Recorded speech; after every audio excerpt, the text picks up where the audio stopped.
सतीश जी, सबसे पहले जो जम्मू कश्मीर के हालात की अगर बात करें, किस नज़र से देखते हैं? देखो, मैं थोड़ा सा व्याकुल हूँ, परेशान हूँ। कहीं ना कहीं हमारे जो डिफेंस तंत्र में मैं चाहूँगा कि ये जो इतनी बड़ी वारदात हुई है, स्पेशली लास्ट 5 मंथ्स यकदम ये चीज़ें बढ़ गई हैं।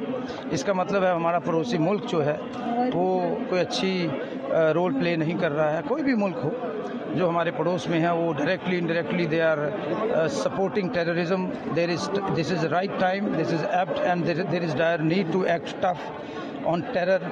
उसके लिए आपको टेक्नोलॉजी का इस्तेमाल करना है, उसके लिए आपको अपने अस्त्र शस्त्रों का इस्तेमाल करना है। बट देयर इज़ नीड, हमारा नशा जो है वो सरहद पार से तस्कर हो रहा है। हमारी नई पीढ़ी जो है, नौजवान पीढ़ी को तबाह कर रहे हैं। हमारे 4 जवान पिछले दिनों शहीद हो गए। Encounter still on, you don't know कितने लोग हैं, क्या है।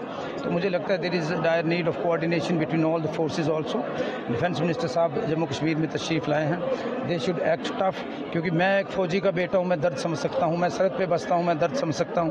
तो इसमें पार्टी पॉलिटिक्स से ऊपर उठकर हमें सबसे पहले इस देश के कंट्री फर्स्ट, देश की जो सिक्योरिटी है उसके साथ जो चूक हुई है उसको मजबूत करो।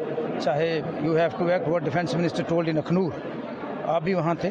तो मुझे लगता है वी शुड एक्ट। और मुझे यकीन है प्रधानमंत्री साहब पे और अपने मुख्यमंत्री साहब पे जो उन्होंने बातें की हैं वो पूरी होंगी। और सरहद पे रहने वाले बगैर वर्दी जो इस मुल्क के मुहाफ़िज़ हैं, जो लोग हैं, वो शाना बशाना चल रहे हैं। मैं भी उनमें से एक हूँ। तो सबसे पहले नमन है उन लोगों को जिनकी शहादत हुई, उनके परिवारों को परमात्मा इतनी सकत और हिम्मत दे कि वो इस हादसे से फेस कर सकें, लड़ सकें। सतीश जी, भारतीय जनता पार्टी निरंतर ये कह रही है गोली और बोली, पाकिस्तान से वार्ता तब तक नहीं हो सकती जब तक शांति का माहौल। बिल्कुल है, मुझे नहीं लगता बात करने की कोई ज़रूरत। आपको जहाँ जहाँ इन्होंने जो बातें की हैं, टेरर या वो जो बेस कैंप्स हैं, आपको निशानदेही करो और उनका इलाज करना चाहिए। बिकॉज हमने बात तो बड़ी देर से कर रहे हैं। मैं भी आई वॉज ऑलवेज सॉफ्ट। मैं चाहता था कि वाजपेयी साहब का डॉक्ट्रिन जो इम्प्लीमेंट कि पड़ोसी बदले नहीं जा सकते, लेकिन जो हरकत हो रही है और जगदम पोस्ट इलेक्शंस 5 महीनों से इतनी ज़्यादा वारदातें हुई हैं कि ये सोचने वाली बात है ऐसा क्यों हुआ। मुझे लगता है इसके लिए सख्ती से कदम उठाने पड़ेंगे। लेकिन जम्मू की अगर बात करें, पूर्णतः जम्मू रीजन शांतिपूर्ण था, वहाँ पर भी इस तरह की वारदात इंसिडेंट में लगातार देखो, जम्मू में ही modus operandi has changed. Kashmir में तो चलो ऊपर वाले का वो है कि कमी आई है, लेकिन जम्मू उन्होंने सूबा क्यों चुना हमारे पड़ोसी मुल्क ने, इसके लिए तो मुझे लगता है he is the right person. Home minister साहब, प्राइम मिनिस्टर साहब, they are the right person. ये सवाल उनको जरूर पूछना चाहिए। धन्यवाद। लेकर निरंतर एक प्रोटेस्ट होता नजर आ रहा है, खासकर भी हम बिल्कुल अभी आपने देखा जो स्पीकर साहब ने कुछ बातें बोली, मुझे लगता है उनको फॉलो करना चाहिए। Thank you very much.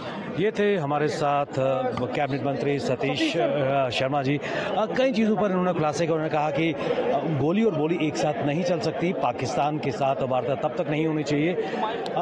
जो इनका स्टैंड था, लगभग नेशनल कॉन्फ्रेंस का जो स्टैंड है उससे हटता हुआ नज़र आ रहा है, क्योंकि नेशनल कॉन्फ्रेंस के कई नेता का ये मानना था कि पाकिस्तान के साथ वार्ता होनी चाहिए। लेकिन सतीश जी ने कहा कि वाजपेयी का जो डॉक्ट्रिन है कहीं ना कहीं उसको इम्प्लीमेंट करने की ज़रूरत है। और जो लगातार जम्मू संभाग को अशांत करने का प्रयास किया जा रहा है, एक सोची समझी रणनीति का हिस्सा है।